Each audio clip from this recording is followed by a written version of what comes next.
Hey y'all, welcome to the Pensacola Network. Oh, yes, we are excited to be here. I feel like I'm loud and proud today. It's probably because I have a special co-host today, Miss Bobby Kennedy. Y'all give it up for Miss Bobby Kennedy. Thank you.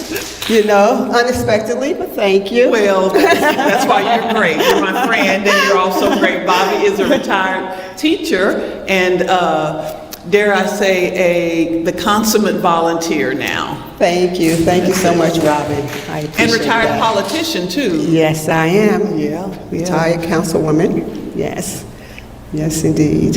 Is there any big bills you want to pass today? No, I will. You know, I'm trying to stay calm right now. Yes. Well, good. And Bobby's a new transplant to Pensacola too, so we appreciate you bringing your tax dollars here as well. Thank you. I've been enjoying and spending your money. You must have a tax dollar cheerleader over there. Yes. For you. Yes. Thank you. And for you out there, we are streaming live on Facebook, Pensacola Network, on WBQP TV, all across the Gulf Coast. And so we appreciate the Vernon Watsons for being here and for helping us get the word out, how important it is to connect people and strengthen the community. So thank you, Vernon Watson Sr. Thank you, Vernon Watson Jr. And then thank you. I got one good cheerleader over there. Thank you very much. Thank you.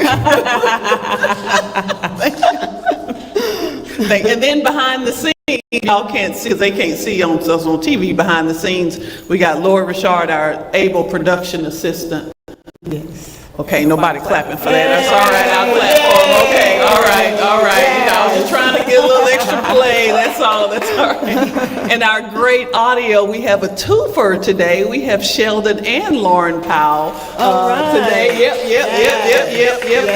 In the building. I said they are the Powells, the next generation. So yes. Husband and wife team, right? Yes. Okay. Well, husband and girlfriend, but since I can't say that on camera, I can't tell. I can't tell. If you see the way he looks at her, you would see. Yeah, you know. You sure you not boyfriend, girlfriend? I'm just saying. That's all I'm saying. That's all I'm saying. That's all I'm saying. Well, and happy Hispanic Heritage Month too, from September 15th until October 15th. And our good friend Grace Resendez McCaffrey with La Costa Latina always keeps us informed and abreast of things that happen as far as the celebration. So look out for that. If you haven't subscribed to her newspaper, this is not a paid ad or anything, but just because Grace is a friend. Her La Costa Latina, it is a dual language paper, a newspaper, and so make sure to subscribe to that and to look at her things. So she has a lot of amazing things about the community and the community all along the Gulf Coast. Yes. So we want to thank our sponsors too. Lloyd put them up before we were starting. So all of our great sponsors who make this possible for 12 years now. Can you believe that? Wow, 12 years. I know. We started when I was 13 years old. Oh my, okay. All Because right. I'm 25. When you were 13? Yes, because I'm 25. All yeah, right. you thought I couldn't We're have. going to let her have that, Thank okay? you. Thank you. Because you're a teacher, so I want to make sure. So, I want to make sure. I want to make sure. Any first timers here? Oh, I got one. Lauren. All right. And what do we call our first timers? Virgins. Y'all welcome our virgins. Yes. We can say that on TV. We can say that He's on blushing, TV. look. Lauren's like, stop blushing, Lauren.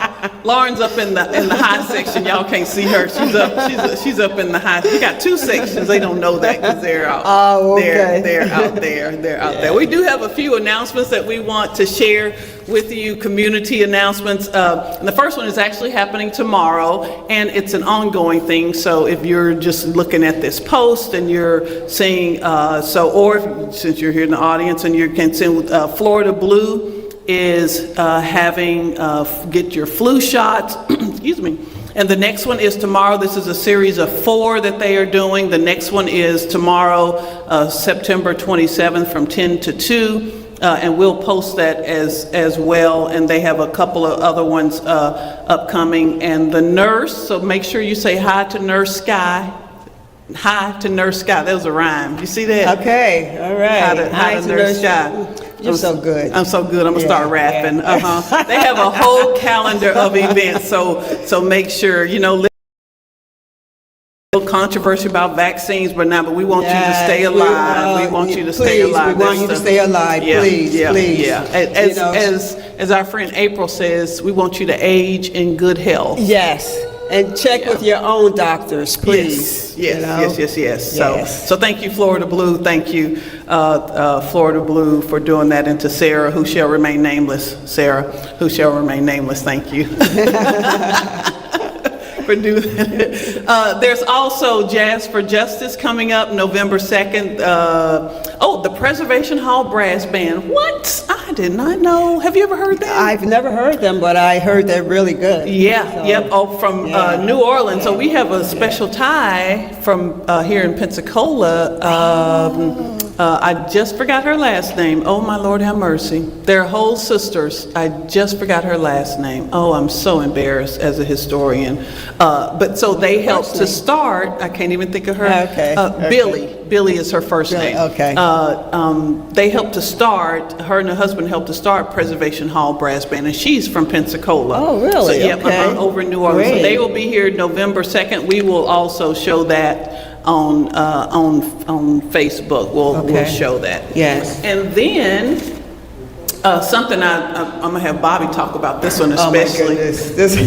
I actually love that. I love that they're doing that here in Pensacola, because I don't know who this guy is, but he is really dressed sharp. He is sharp. What she's talking about is the Superfine. So the African American Heritage Society is celebrating 35 years. Give it up for that, because that's a milestone for a nonprofit, a milestone for a culture organization, a historic organization. And so they're going to be, their theme is Superfine Dandies. All right. So they are taking right after the Met Ball that happened this year with the African American culture and those men who just dress to impress. And as she said, to look good. You like to dress, don't you, Bobby? Looking good. So I would really implore you to come to this. This is going to be great. And those of you who really like to dress, your own style, whatever it may be, come out, show out, look good.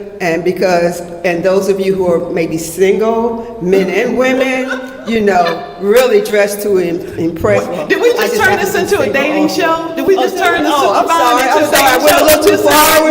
No. Maybe because I'm single. But I'm just looking at this gentleman on the flyer here. Oh. And I'm like, if anyone else is, looking like that. He's super fine. He is super fine. Okay. Ladies, you want to come prepared. You want to come looking good. That's all I got to say.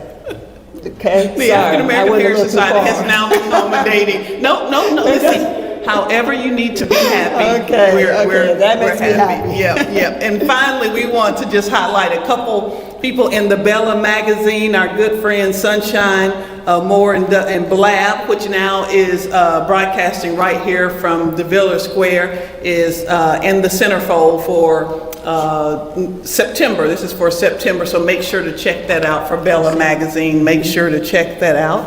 And then our good friend Bridget Price. Bridget Brooks, thank you, babe. Bridget Brooks is in Pensacola VIP. Yes. Something that you attended. The hat show. For the hat show, the National Council of 100 Black Women. Yes, and Bridget is really representing. She is looking good. Divine. So they did, this is their 22nd year of doing this. You just keep talking, I'm going to see if I can find it. Okay, well, Bridget is in here, so anyone who knows Bridget, take a look and see that she is shining in her beautiful hat. She's really showing elegance here, so I thought that was really good. Well, I can't find it, so you pick up your copy of Pensacola VIP magazine. You will see her in there. It just makes me feel good when I see someone in these magazines that I know. So how have you enjoyed Pensacola? I have really been enjoying Pensacola. I actually knew nothing about Pensacola until, I don't even think I've heard of Pensacola until, my sister moved here and I came to visit. And I came to stay for a week or so. And I said, I think I can do this. I can live in Florida, because I only knew about the other part of Florida, the real hot Florida, Miami, and further Jacksonville, further down. But what I like about Pensacola is that there's a season here, so you get a chance to take a little breather. So I've been really enjoying it. And what I also like is that coming from Maryland by way of New Jersey is that everything is 10 or 15 minutes away. You can get to any place. Even cantonment. Yes, cantonment. In 10 or 15 minutes, you're there. From a person who's used to, going, it's nothing 30 an hour to get you where you're going. Yeah. So I really enjoyed that as well, and I also enjoy that there's so much to do here. There really is. There's a lot to do here. And the beaches are really fabulous. Really, the water is gorgeous. It's really, really nice here. So anyone looking for some place, to reside, Pensacola is the place. This is it. This is okay, come to live here. Okay, I got so comfortable. It's like talking about it.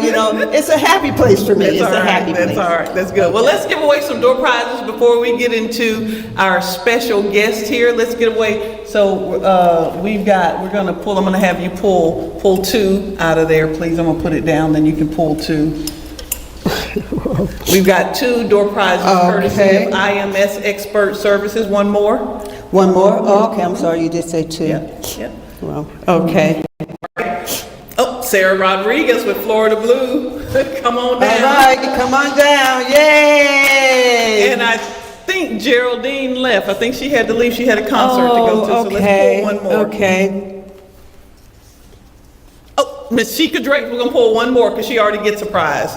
Wow. Belinda Donaldson, that perfect. All right, Belinda, come on down. Come on, Sarah. Yay. Belinda. Grab those two gray bags there for me. You're going to be our able assistant. You want her to? Grab one more gray bag. Grab one for Belinda. Well, we'll get it on camera. Yeah. Thank you. Y'all give them a hand. Thank you to IMS Experts for those for those gifts. So we appreciate it. All right. Thank you. All right. Thank you. All right. Is there anything else you want? Anything going on that we need to make sure? Do we miss any announcements? Do we miss any announcements? I don't think so. I think I covered pretty much here. everything. Keep talking. That's the way we do. Keep talking. Okay. Well,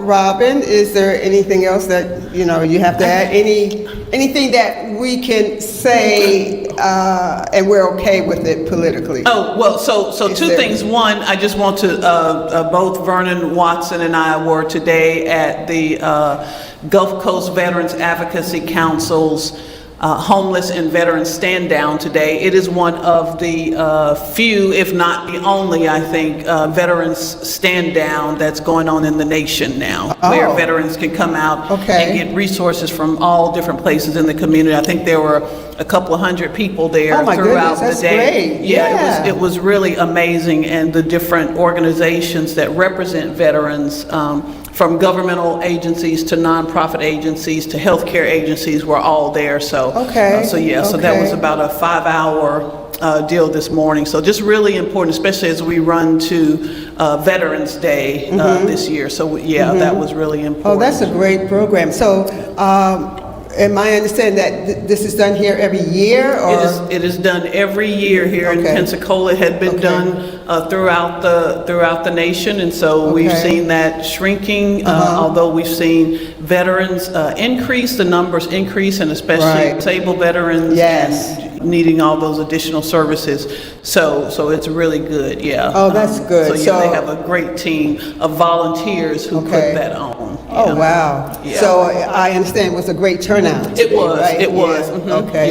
Yep. And they had high school students who were helping to volunteer. It was. It's so good to get the young folks involved. I tell you, because they are our future. Yeah, that's right.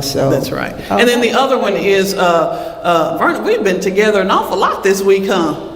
Vernon, people gonna start talking. They're gonna like, Robin and Vernon been together an awful lot this week. That's a whole joke in there somewhere.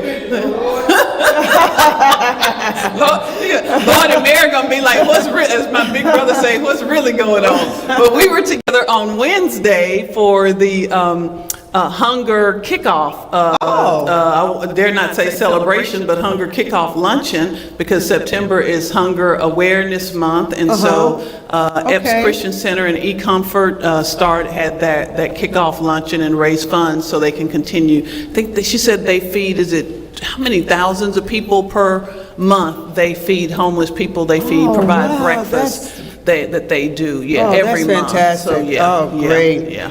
So that's why we've been together every month, without fail.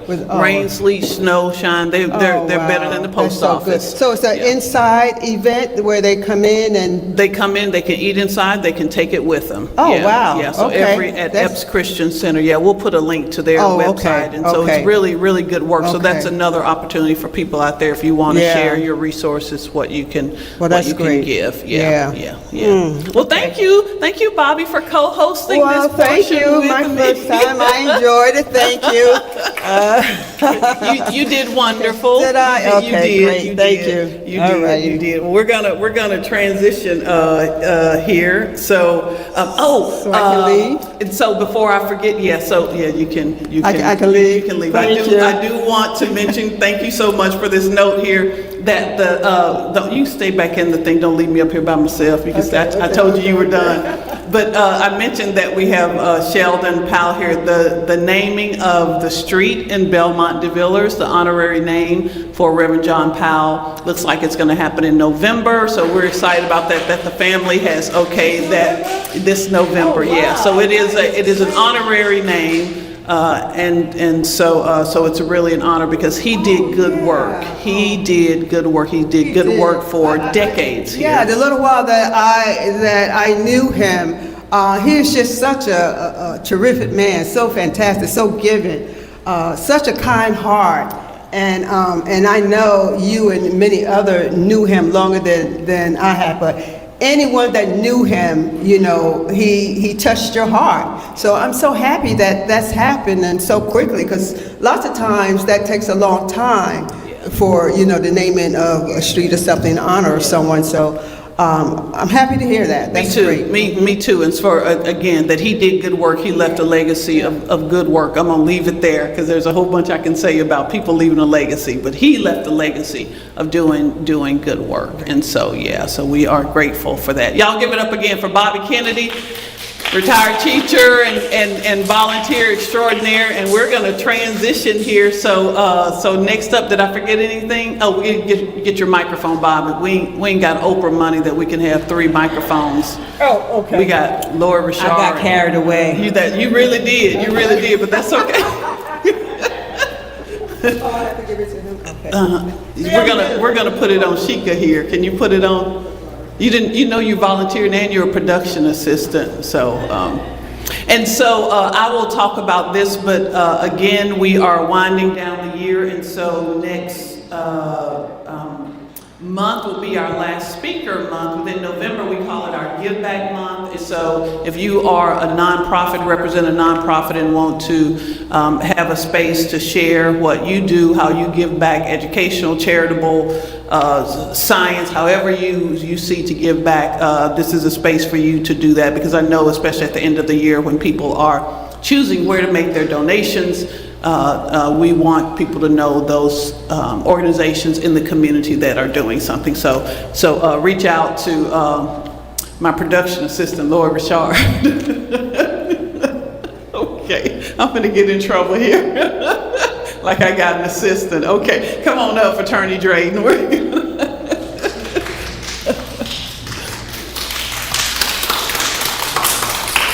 So y'all, you brought your team with you. Go ahead. I'm gonna hold your chair there. Go ahead.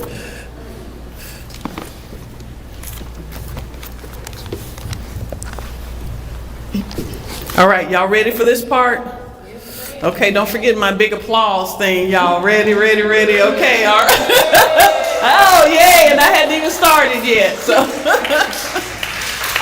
So as we like to say, I'm gonna go between Sheikah and Attorney Drayton, but as we like to say, Sheikah, welcome to the Pensacola Network Show. Thank you. And so she is not Lawrence Powell, all right? So let's just get that straight. We did have scheduled Lawrence Powell, and who was, I found out last week, was intimately involved in the Escambia High School race riots back in 1976. Started out in 1972, and so he was a student there at Escambia High School. Next year is the 50th year. Lawrence took sick this past weekend, and I spoke with him right before we came on air, and he is doing well. And so we have rescheduled him for October. So please make sure to come back for that. That's an important conversation, to have a first-hand account of someone who really lived to tell the story. And I know many people out there, especially here in Pensacola and Escambia County, and maybe even all over the United States, were impacted by those sorts of clashes, culture clashes, education classes, civil rights clashes during the 60s and 70s, and so to have somebody to do this is a really good thing. So y'all keep him in your thoughts and prayers. That's Lawrence Powell, and if you know him, give him a holler. But if you don't know him, just send up some good thoughts, and that's good. So let's give a hand for Lawrence Powell because he's gonna pull through this. And so I was thinking, how to have this conversation that we have seen in this nation over the last decade, but especially these past few months. We've had difficult conversations, we've had difficult actions, we've had atrocious actions, we've had some dastardly things that have happened. And so I called a friend of mine, Mary Williams, and I said, I need some help on this to really get insight on what people can say. So we talk about our rights, the Constitution, the Bill of Rights, and this, but what does it mean to have a First Amendment right?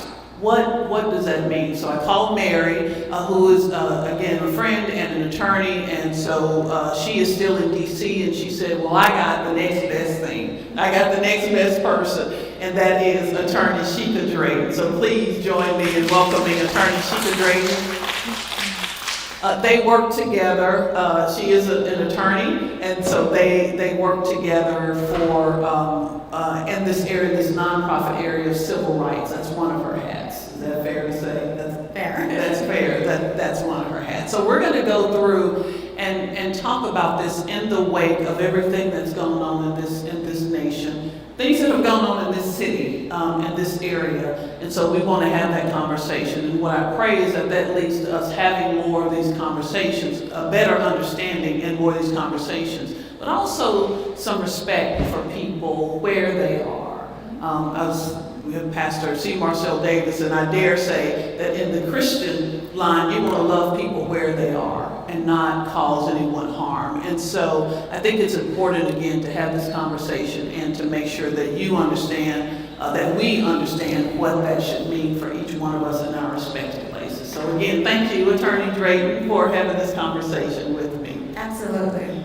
So I always want to go back to when you were a little girl, did you just, read people the law and say, you ain't doing stuff right, I'm going to sue you if you don't give me my candy?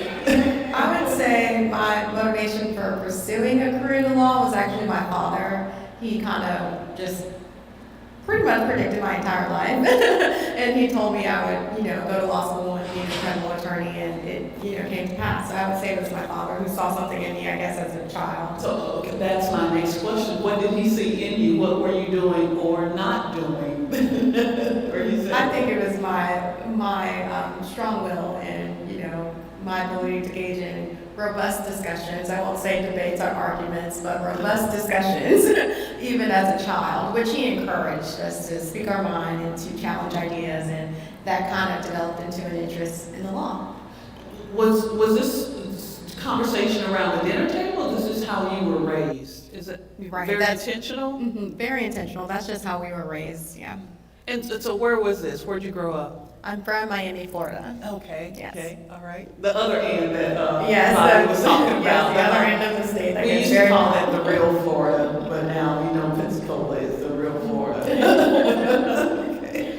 And so what did that journey to become an attorney look like? Did you have that dogged determination? How did you manifest that? Well, because my father told me that I was going to law school, I tried to do everything to not go. So I started with undergrad at Florida State. I majored in political science, international affairs, and psychology, and I had always kind of had a split interest between education and the law. So after undergrad, I actually took a year before I started law school, and I started teaching. And education was a passion, but from that year, I was actually teaching abroad. From that year teaching, I kind of learned I love it, but I don't see myself doing it for the rest of my life. So maybe I need to consider what my dad said about law school. So after a year of teaching, then I went to law school, and I went to Penn State for law school. And law school, they kind of just expose you to almost every area of the law and kind of frame how you view the world and frame issues through a doctrinal kind of dealing of society through laws. So you always hear with this that we are a nation of laws, Right, yes. that we are literally ruled by this laws. Was that something that was ingrained in you in law school, or was it kind of on the periphery, or was it that drumbeat? I mean, I think that as a law student and being someone prepared to go into the practice of law, I think law schools try to instill in you respect for the rule of law. But, of course, it's open to, lots of different interpretations. What, I left law school thinking is that law is a living and breathing thing. It's constantly evolving. So, you have to, study and evolve as the law evolves. And so that's why we have these different levels of courts in law, because at these different levels we have these different opinions of the law, different areas of the law, different physical boundaries of the law. So whether it's I'm gonna mess this up, but whether it's local, a local court or Supreme Court or some sort of the regional court. So with the Florida court system, we have county courts, we have circuit courts, we have appellate courts, and then we have the Florida Supreme Court. Okay. And then on the federal side, same deal, we have trial courts, then we have intermediary appeals courts, and then of course we have the Supreme Court of the United States. So yes, these are all our state and federal court systems by which, matters or causes of action kind of permeate through. And so at each one of those levels, the Constitution is what is front and center.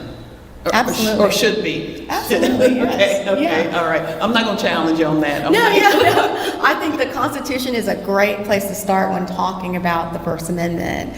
So I would love to kind of give a brief kind of historical context and scope of that. Okay. Yeah. Okay. So, and I want to read this because I thought one of my favorite one of my favorite artists is Jill Scott, and one of her songs is My Petition, which she just lays down, and it's one of my favorite things. But I want to read this as sort of that this was 1791. I'm not going to act like I knew this before because I don't remember from school when the Constitution was written, but now, it's always good to go back and read it. Congress shall make no law respecting an establishment of religion or prohibiting the free exercise thereof, or abridging the freedom of speech or of the press or of the right of the people peaceably to assemble and to petition the government for a redress of grievances. That's like Jill Scott's song, straight up. I mean, she just went right to the Constitution to do mine. So she was, in her song, she is saying, I want to petition everything that you promised me. But she says, how can I trust you? So there's a matter of trust that I think goes to the opinions that you were talking about. So take us back then. What is this historical context of this First Amendment? Sure. And so before we dive in, I'll just do a couple of disclaimers. Okay. So everything that I'm discussing if it is an opinion, it's my own. It's not an opinion of any professional or business, organizations that I may or be affiliated with. So these are my views and my views alone. And that's lawyer speak. Go ahead. Just a few disclaimers. And secondly, as my former law professor would tell us lovingly but very sternly, she would say, "I'm a lawyer, but I'm not your lawyer." So it's meant to be, a robust discussion of the law, but not legal advice, right? So, this is just a discussion, a doctrinal review of the First Amendment. Okay. Right. So with that, So you're not going to send me a bill at the end? I will not. Okay. I'm not billing for my time. No. We just want to, kind of review the law on this. So let's take it back to the founding of our nation, right? So the backdrop is the American Revolution. We are fighting the British, right, the sovereign across the pond, for our independence. And so we get the Declaration of Independence, famously penned by Thomas Jefferson in 1776. And then we get the Constitutional Convention of 1787. What's really interesting That was the meeting before the meeting. Yes. Okay. So this is the meeting of the delegates of the 13 colonies, and they're gathered in what was then the Pennsylvania State House, which we now know as Independence Hall, to discuss the revision of the Articles of Confederacy, right? And instead of revising the Articles of Confederacy, what they then do is kind of scrap it all together and start building what we now have as the United States Constitution. So it is quite remarkable that they came in for one thing and came out with the Constitution. Yeah, and so it was a robust discussion. Of course, we know about the compromises that took place for the Constitution. There were so many competing interests. There were small states versus large states, and the matter of representation in a republic, in a democratic republic, kind of that struggle for power between smaller states and larger states. And then there was, of course, the battle of the North versus the South as to the issue of slavery. Who was how people were counted, literally. So that's what we get the 2/3. The 3/5 compromise. Excuse me, yes. 3/5 compromise for enslaved people, predominantly African American. Yes, Yeah. so you hit the nail on the head. So one of the compromises that came out, the reason why they were able to walk away with signatures on the Constitution that would later be ratified is because of the compromises that were made, and the 3/5 compromise was one of them, whereby the discussion was population versus representation in government. Southern states wanted slaves to be counted for purposes of congressional representation, and northern states, of course, said, well, that is inconsistent if you want to deny a person basic freedoms and the right to, be human and have these natural rights, but yet you want to count them as a full person for purposes of congressional representation. In the country, we say they want the cake and eat it too. Right. Exactly. I'm not a lawyer, but go ahead. So that's exactly right. That's the perfect way to put it. And so we get the 3/5 compromise, right? And that's one of the things that propels the eventual ratification of the Constitution. And what's amazing about the overall historical context of the Constitution is that this is a document from, again, 1787. And we're sitting here in 2025 with just 27 amendments to that original document. So I think that's quite amazing. The great American experiment, somehow we've survived through our founding documents all the way to 2025 with just 27 amendments. But lots of opinions, though. Oh, sure. That try to influence that, and generally those come from someone with a specific agenda, and that opinion will try to tailor those amendments to what they want to gain, and perhaps then leave somebody else's rights out. Right. So freedom of speech is interesting in that you can kind of, when we talk about the scope of freedom of speech, it is quite expansive. And on the law side, there are legally defined, limitations to the freedom of speech, but we want to approach it from the scope of freedom of speech is quite expansive in the United States, especially when you compare it to, other countries where, there either is no freedom of speech, where it's highly restricted.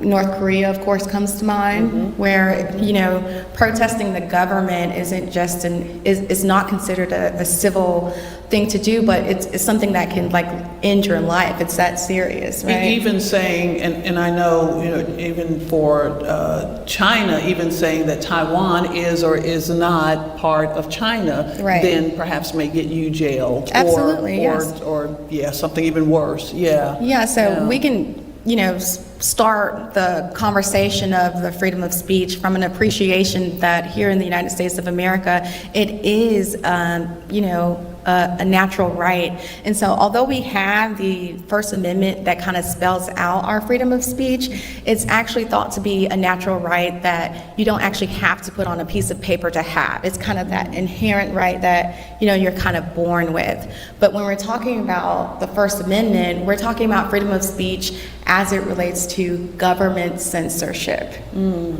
So this is the concern of the government coming in and telling you what you can say, what you cannot say, or punishing you for the free exchange of ideas. So that if the one I always say that there are consequences that people always talk about, that if you call fire in a crowded theater, the government intervention is that the fire department then will have to come, and so that makes it a case against the law, that you've broken this law, this policy, you've broken that right. That's exactly right. So there are limitations to the freedom of speech, and that is one of them. And so you can say it, but there will be consequences. Right, you can say right. anything you want to say, but there will be consequences. Right. Yeah. So let's go back to the actual language that you just read of the First Amendment. Congress shall make no law respecting an establishment of religion, so right there we have religion, one, or prohibiting the free exercise thereof, or abridging the freedom of speech, that's two, freedom of speech, freedom of press, that's three, or the right of people to peaceably assemble, and to petition the government. So just from the plain language of the First Amendment, we already have 5 different rights established. Freedom of speech, freedom of press, freedom of religion, freedom to petition, freedom of assembly. And what's very cool about what we're doing right now, we're already exercising 2 of those rights, right? The freedom of assembly, for us to gather peaceably here today, and freedom of speech, right? So we are the First Amendment in action right now. So let's go, because I want to know really, and you're going to hear me say this a lot, and what does that mean? So let's go with that first one, because I always think of, and until I read this, I always thought that speech was the first one within those sort of subheadings. But then I was, shocked again. Sometimes you just study things to pass the test, and so I will admit that. But an establishment of religion or prohibiting the free exercise thereof, that they put, and I'm not going to say that they put a supreme being or however you choose to exercise your faith or your philosophy, they put that first. What do you think? I'm going to have you go back. What year is this? 20, 25, 300 years, okay? How many ever? 250 years. Go back, and what do you think they were thinking in putting that faith, philosophy above speaking, above talk? What do you think they were thinking? So when I read the text of the First Amendment, then beginning with religion, I think it's because I think of colonial times, whereby we have colonial orders establishing the Anglican Church, right, as the church of the state. So we're, so far removed from that, where if you were to ask someone what's the official religion of the United States government, you would probably get really puzzled looks, right? We don't have a church of the United States or a church that the government recognizes. So starting off with religion, I think, was a direct reaction to the violence that surrounded the establishment of the Anglican Church during the colonial times. You had Baptists and Presbyterians or any form of dissenters who legally could be punished for, not recognizing the established religion of the state. Of the state. Right, so that was the first thing I think they wanted to get away from. And that's coming out of, so you're coming out of England or Great Britain, however, so I guess England, you're coming out of England there, which then the Anglican Church was the mother lode for England, and so they said, we want to exercise, we don't want to fall up under that umbrella and establishing this. So not only declaring our independence from the king, from that political or that the policy-making body, but we also want to make sure that our faith can be exercised or not exercised, however we want to. And that's an important, kind of asterisk right there, the freedom to believe or to not believe, whatever you want. And so, I think overall it's the idea of freedom from a tyrannical sovereign. So the freedom of religion being one of the first and foremost things that, people were concerned about government intrusion or government interference of. We often say in this nation that we're a Judeo-Christian nation, which really then puzzles me based on this language, why we use that language based on this language. So I understand if it's the preponderance of the people observe one faith or philosophy or tradition over another, does that really call for the whole nation to be that when it's not written? I think that comes down to norms versus laws, right? Norms is kind of like the societal exchange of ideas of what should be, what shouldn't be, but the law is the law, we don't have to debate that under the law. The Establishment Clause or the First Amendment is very clear that there's no established religion of the state. So people can talk about, we as a nation, are we a nation of Christians, of competing religions, but under the eyes religion of the government. So just because it's normal, I'm not going to go to jail for wearing white after Labor Day? Just asking, I'm just asking. And that rule is really interesting because it's not really, you can't wear white after Labor Day, but it's more so you transition from a lily white to more creams. To more cream.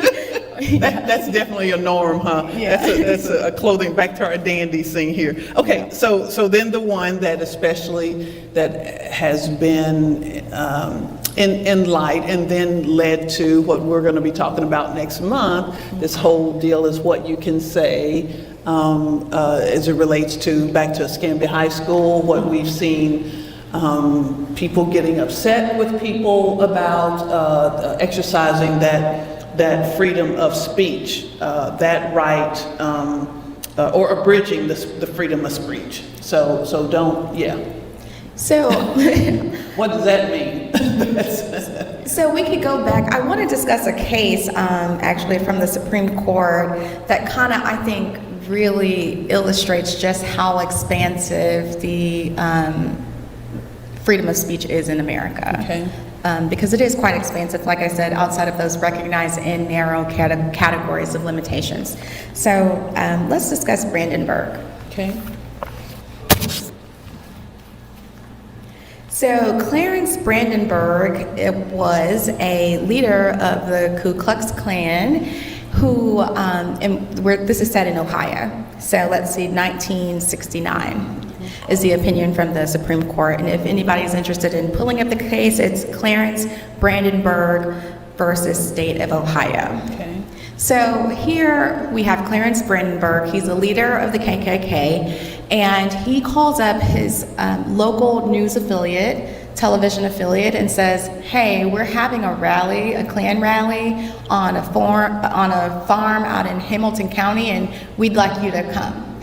And the reporter, of course, being a journalist and not turning down a good story, the reporter takes him up on it. Especially in 1969. Absolutely. And the reporter goes to the Klan rally, and they capture footage of, the activities that you could come to expect from a Klan rally.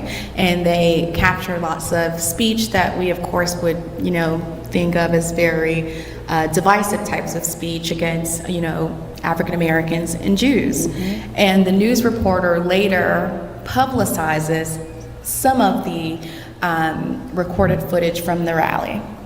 Okay. So now we have Ohio. The state of Ohio has a criminal statute that, let me get this right so I can quote the statute. It's the Ohio Criminal Syndicalism Statute that makes it a crime or unlawful to advocating the duty, necessity, or propriety of crime, sabotage, violence, or unlawful methods of terrorism as a means of accomplishing industrial or political reform. So read the beginning of that again. It criminalizes advocating the duty, necessity, or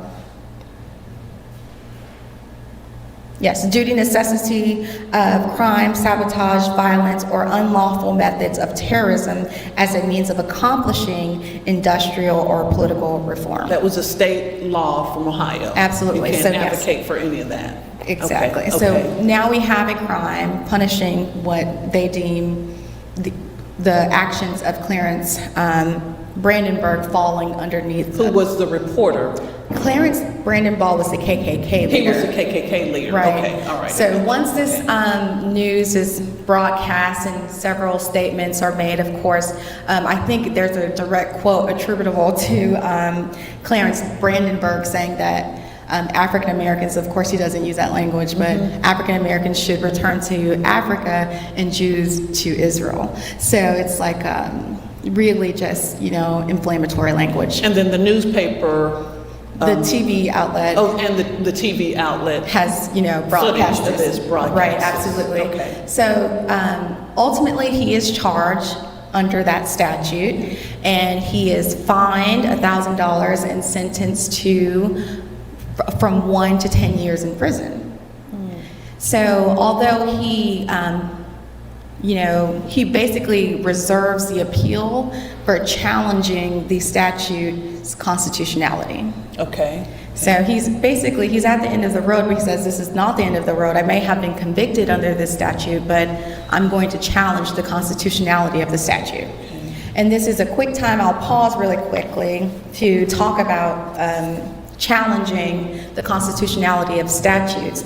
And I'll quote from another Supreme Court opinion. A statute being the state law. The state law, Okay, absolutely. okay. And because it's, still a government entity, right? And I guess I skipped over this, but the First Amendment does apply to states. So it applies equally to state governments as well as federal governments, okay? So let's, I'm going to provide a brief quote from United States versus Xavier Alvarez. This is another Supreme Court opinion.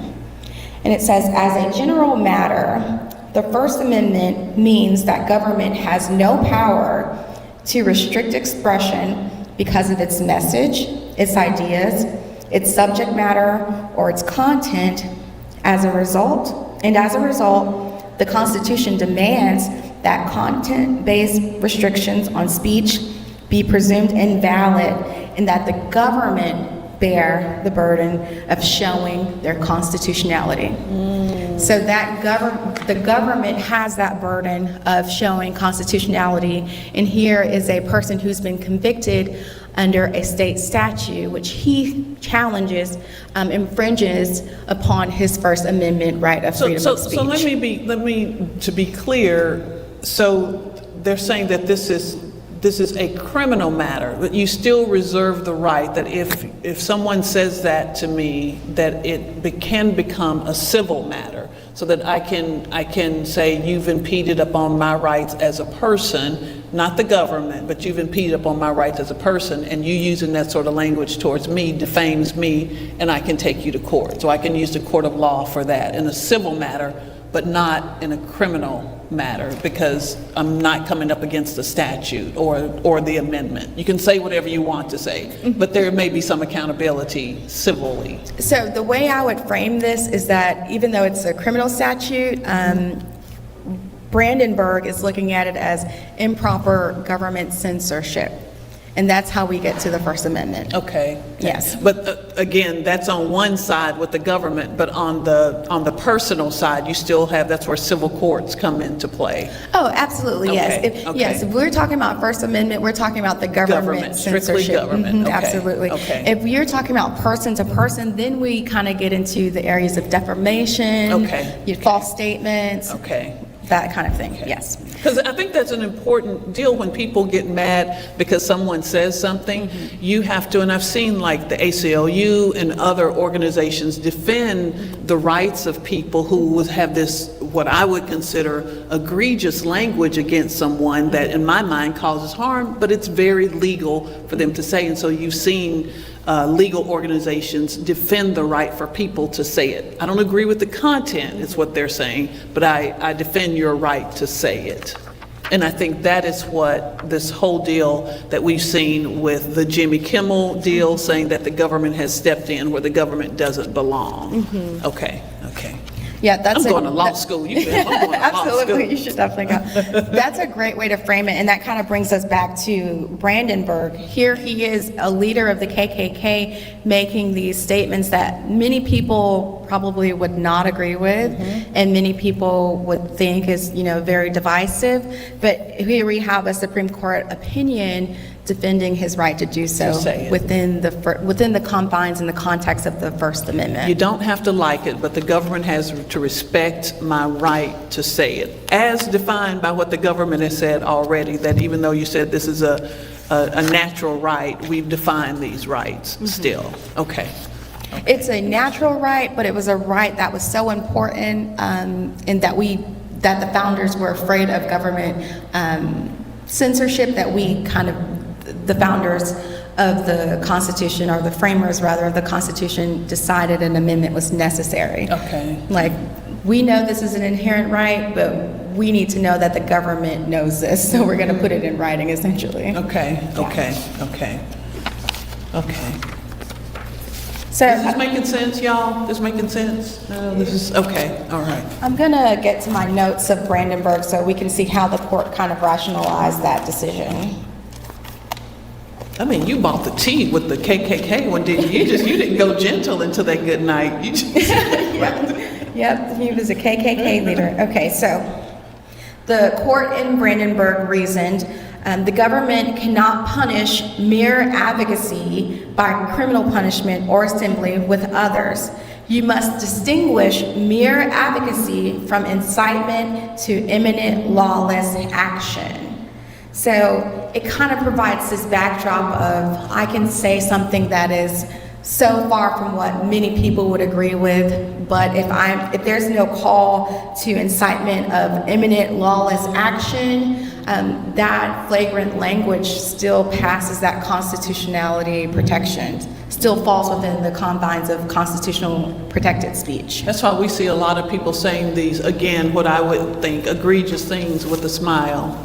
And so, not necessarily rallying someone to an action, but that they're saying things and then people are acting on them. Yeah. And there's, if you go back and kind of look at all the notes and all the things that come out from the discussions and the debate of the language of the Constitution and the Bill of Rights, it's a robust exchange of ideas back and forth. These people did not necessarily agree. The Constitution was, the actual signatures, there were 3 people who refused to sign it, and then the ratification process took an additional 3 years, to be ratified even after the delegates initially signed.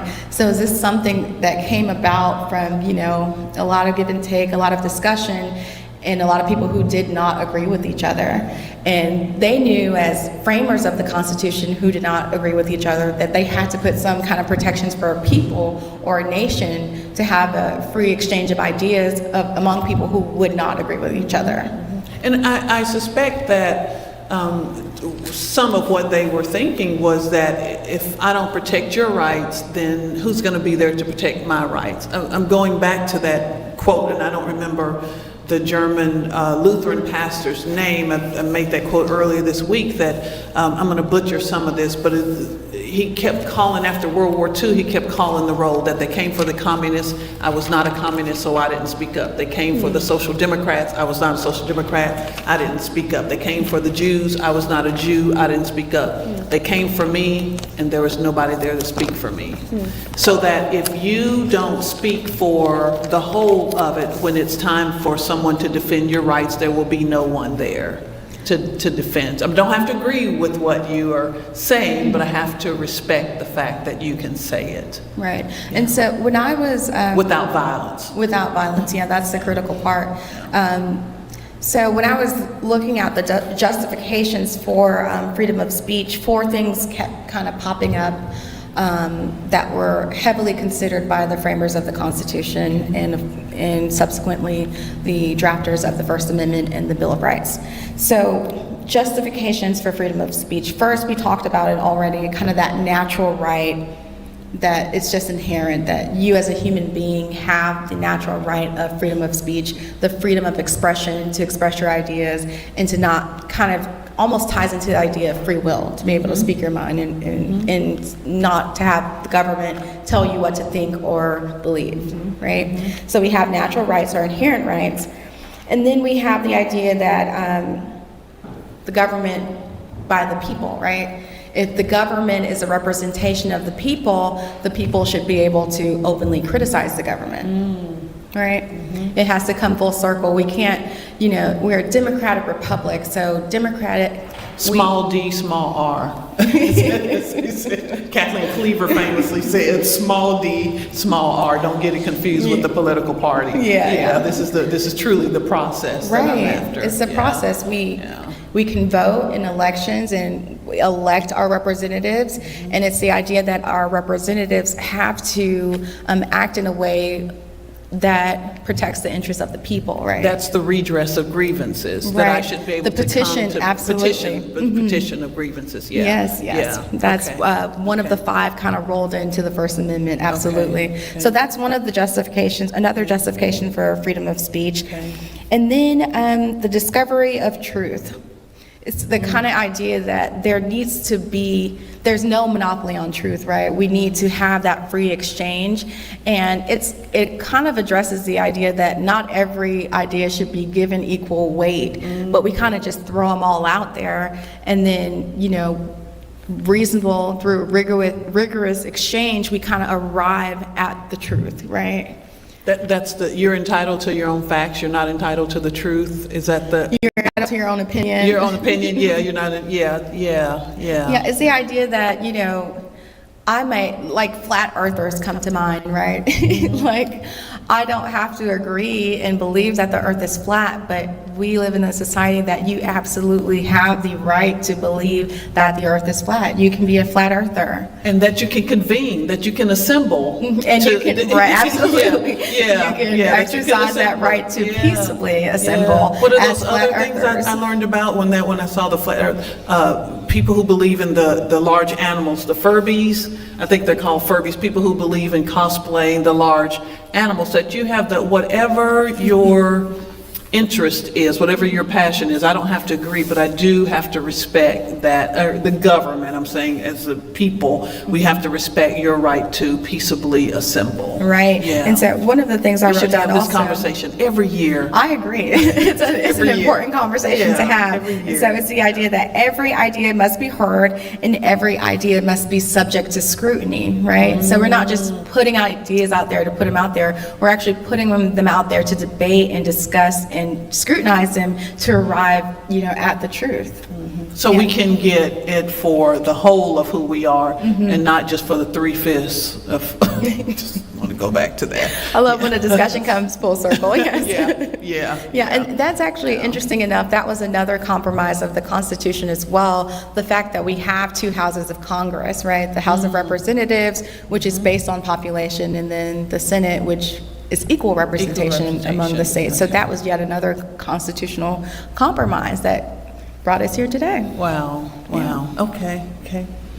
So then, because I want to make sure that we this has been absolutely amazing. I think you've already touched on the other one, but let's go the right to petition the government, this and the peaceful assembly. So maybe do both of those in one. Yeah. It's kind of like what we were previously addressing, the right to petition the government.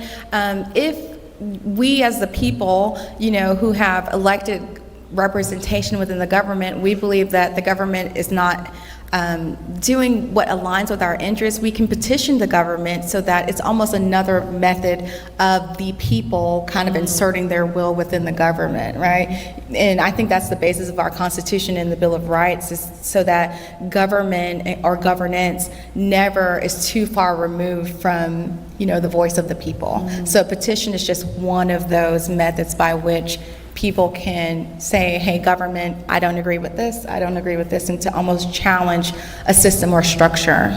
And I think we definitely have seen that in the last few weeks. Again, back to Jimmy Kimmel, where we've seen this governmental pressure to cancel his show, but then the people spoke up. And the interesting thing, I think, is that a lot of them were speaking up through the dollar. So we saw that with in the maybe the late 60s, early 70s with the black dollar, where people, and then in the 80s and 90s, the pink dollar for the LGBTQ community. So you really see people saying, well, government, if you're not going to listen to me, or corporate, if you're going to listen to the government, I'm going to take my dollar. I'm going to use my voice through my dollar.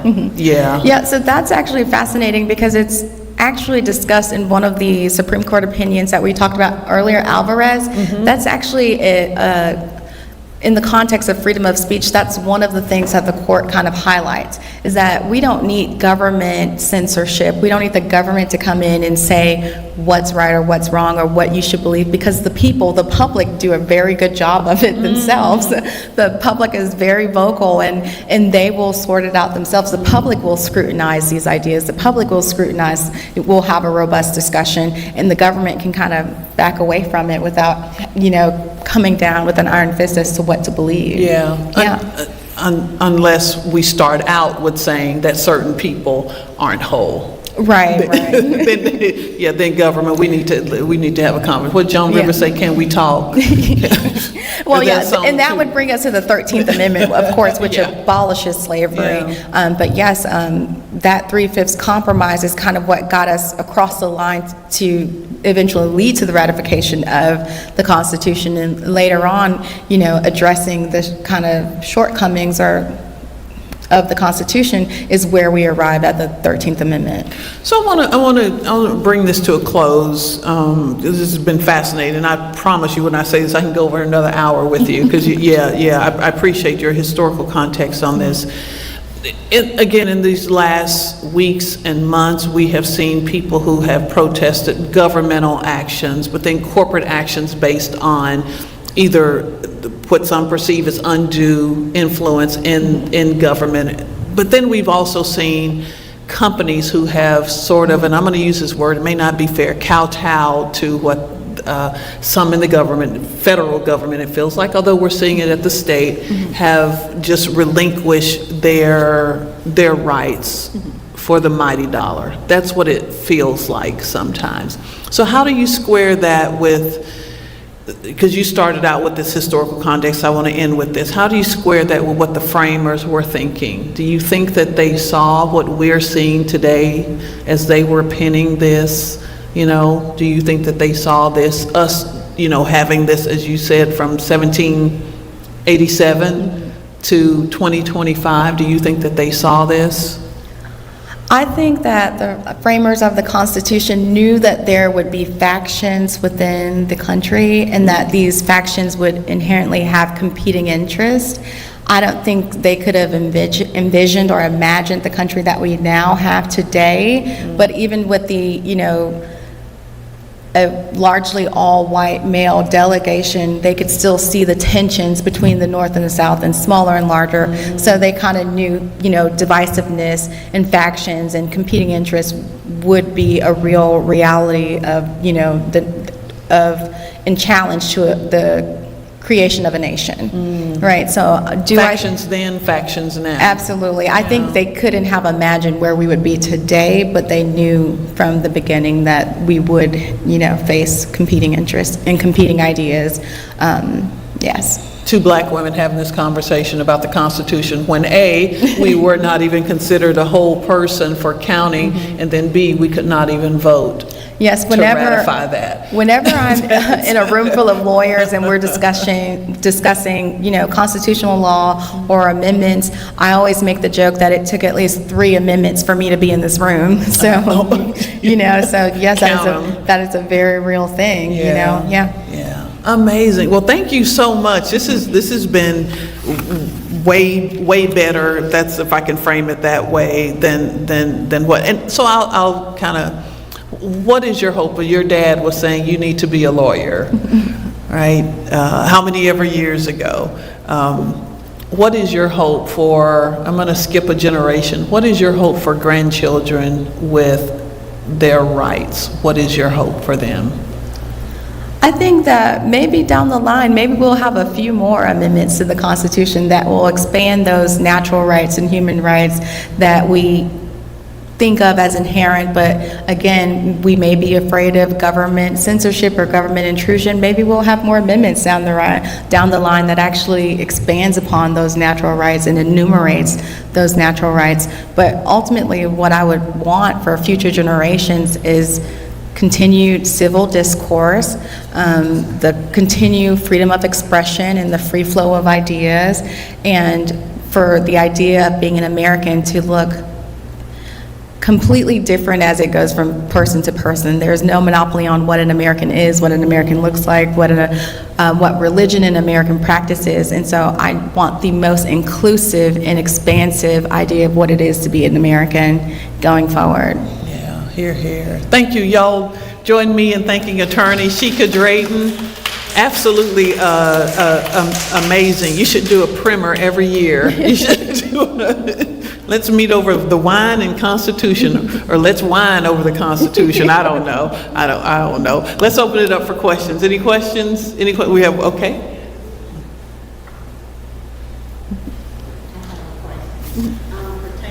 Can repeat her question on the air.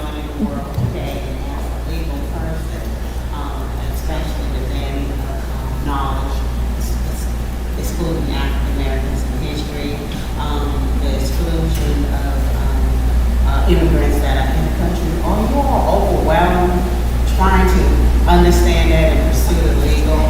How is that affecting you all, mental state, and trying to acquire so that you are presented so that some of these problems that we associate with having today, how are you all doing that? Okay, so I'll try to restate the question and let me know if I'm framing it properly. So your question is, given kind of like the current events of America and everything that's going on with immigration and all of that, how do lawyers respond? How are you all violated so it's like a straightforward? How are you all Dealing with it mentally. How do How are you all trying to perceive this so it comes out and everyone has this opportunity that you think of natural rights, whether you're an immigrant or individual or African American? So like the like mental health, how it affects attorneys? I think as an attorney, you have to compartmentalize a whole lot. You have to, because when you approach the law, again, it's from like a very doctrinal kind of point of view of what the law says. And any arguments that you make, it has to be within the confines of the law, like what the law says.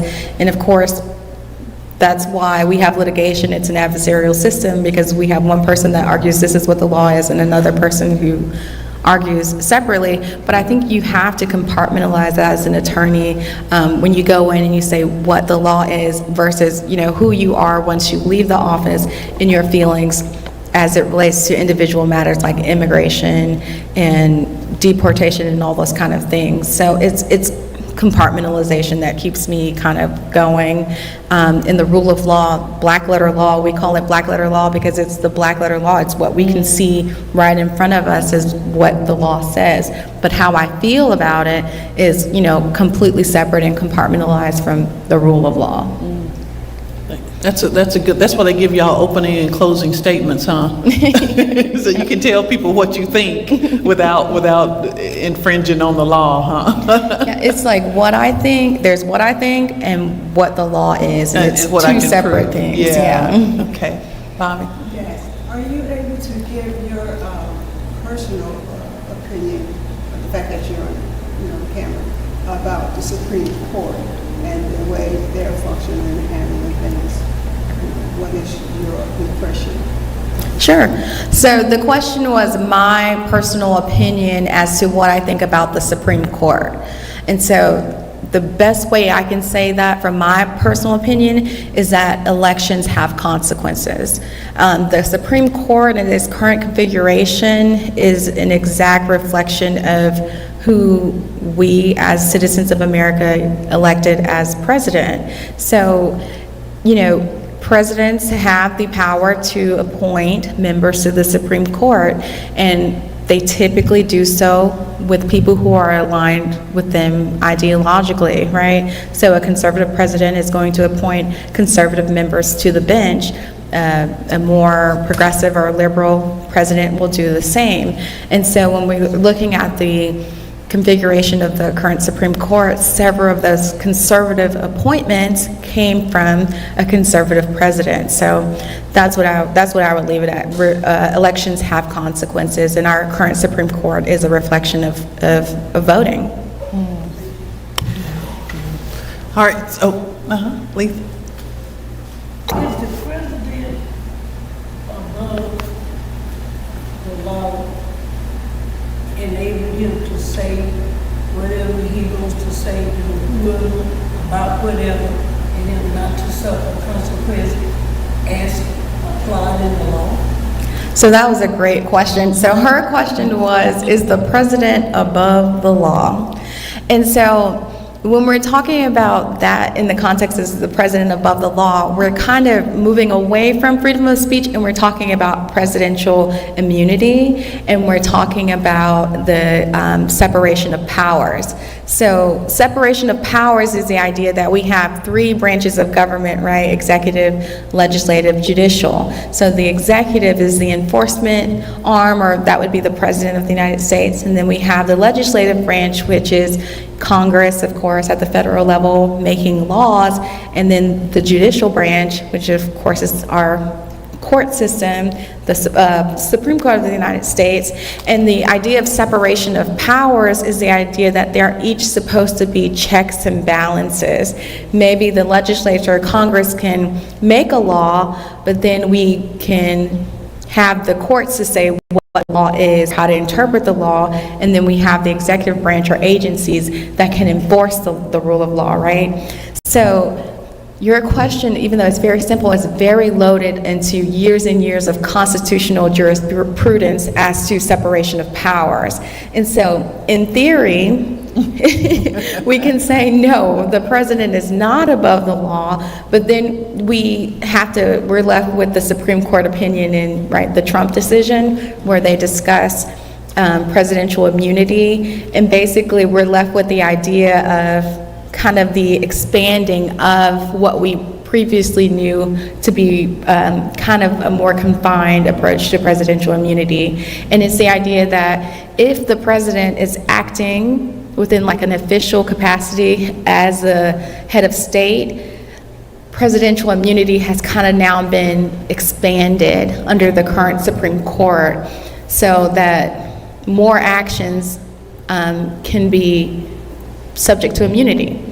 So it's not that he's above the law, but we do currently have a system or an opinion that kind of expands what was previously presidential immunity. Which then goes to the president as the president, that official capacity, versus the president as a human, I'll say. Absolutely, as like a private citizen. As a private Absolutely, citizen. yes. So that is an important distinction, whether or not the executive or the head of state is acting in an official capacity or not. And we're kind of in a place where it seems like more things will be considered official acts, and then even within those official acts, there's an expansive approach to the immunity that applies. So it's almost like, yes, is the president above the law? Yes, with an asterisk. No, with a very or- expansive asterisk. No with an asterisk. Yes. Okay, no with an asterisk, not Yeah. yes with that would be scary. Yeah. I'm sorry, let me take that back. That's a very new and developing area because that just came out, 2023 or 2022? And so we're still trying to figure out what exactly the confines of presidential immunity are in the aftermath of that Supreme Court decision. But we do know that where we are now is more expansive than what we previously had under the law. And I think we see when those decisions come down, we see sometimes decades for the next change to come. So Plessy versus Ferguson in the 1890s, and then not till 1960 did we see those. So it's like Brown versus Ward. Yeah, so we see those decades and decades of not necessarily, maybe the correction of some of these decisions. I won't say the reversal, because you just sometimes need correction of some of those decisions. Lloyd. I have a related question. So does any government official, whether in official capacity or non-official capacity, have the freedom of speech? So this is an interesting question because you can be considered a government actor in certain positions. Say, for instance, you work at a public institution and you're a professor or an educator at a public school that receives funding from the government, right? In some situations, you can be considered an actor of the government, and therefore the confines of the First Amendment would apply to you. So it's a very fact-intensive kind of, oh, sorry, did I repeat the question? Apologies, okay. So the question was, are people considered individuals or government actors, or? So does somebody like governor, president, Okay. senator, the House of Representatives person, do they have the right to freedom of speech in their government? Okay, so like, do politicians, elected officials have freedom of speech? And so I think, again, In their elected capacity. in their elected capacity. And so if it's within their elected capacity, I would say that they are an extension of the government themselves, so they would be, they are considered the government themselves. So if I'm speaking as a governor of the state or an elected official, I would be very careful because I would not have the same expansive approach to freedom of speech that a private citizen would have, because I would not be the opinions would not be that of my own, but they would be considered opinions from the government. So yes, I would say the opinions as expressed in an official capacity by elected officials can be like almost directly contributed to the government. So yes, you have to, elected officials kind of have much more restraints. That's a slippery slope too, because then that means, so you said that can be a government actor. So if you receive Social Security benefits, then, are you considered a government actor because you get this funding? I'm not talking about how it was put in, but is that, this sort of slippery slope that we slide down if we don't have what you alluded to earlier, these things written in proverbial stone, maybe because we can amend anything, right? So yeah, I think that's a slippery slope. That's just my opinion, and I'm sticking to it. You have a follow-up? Yeah. And then this will be the last question, okay? Yeah, so freedom of speech, I guess it applies to writings, and does it also applies to symbolism, like if I'm kneeling and when people are sitting and standing? So does it apply to actions as well and writings as well as speech? Okay, so I want to pull up a case and briefly discuss it because to answer your question about symbolic speech, if freedom of speech covers symbolic speech, the answer would be yes. And there's a Supreme Court case on that, and it was regarding flag burning and whether, that could be punishable. And the Supreme Court decided that flag burning as symbolic speech was protected under the First Amendment's freedom of speech. So And again, it is a fact-intensive inquiry, so if you were, talking about kneeling or other forms of symbolic speech, I think we would have to kind of dig into the case law to see factually how that lines up. But overall, given the case law that we have on flag burning in the protection of symbolic speech, I would say yes, symbolic speech is protected under the First Amendment.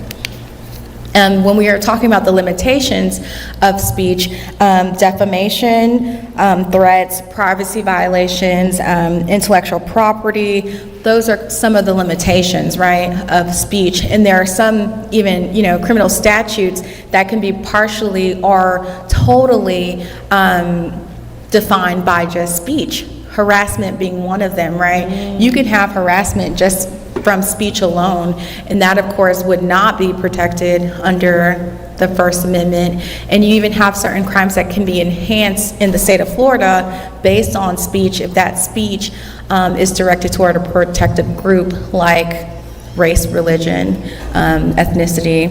So absolutely. This has been amazing, and the questions to just put the ice cream on the cake of what you brought to us. So again, thank you. Y'all join me in thanking Attorney Sheikah Drayton. Thank you so much for just bringing your knowledge and especially this historical context. I really appreciate you with you leading off on that. Your daddy was right. That's all I'm gonna say. Your daddy was right. He got the right one. Thank you. And, I would love to leave y'all with a quote from Thomas Jefferson. Be not afraid to follow truth wherever it may lead. That's it. Yeah. Well, thank you. We want to again thank again thank WBQP TV for live streaming us. The Watson family. We certainly do thank all of our sponsors. Thank our guests, each of you, for always coming and supporting, and thank our listening audience out there. Thank our production assistant, Lloyd Richard, and our amazing volunteers, and thanks to the next generation of pals for making our audio just better and better, gooder and gooder, as my daddy would say, when talking about daddies. And want to make sure that y'all meet Attorney Drayton and continue to meet each other. All right, good night, y'all.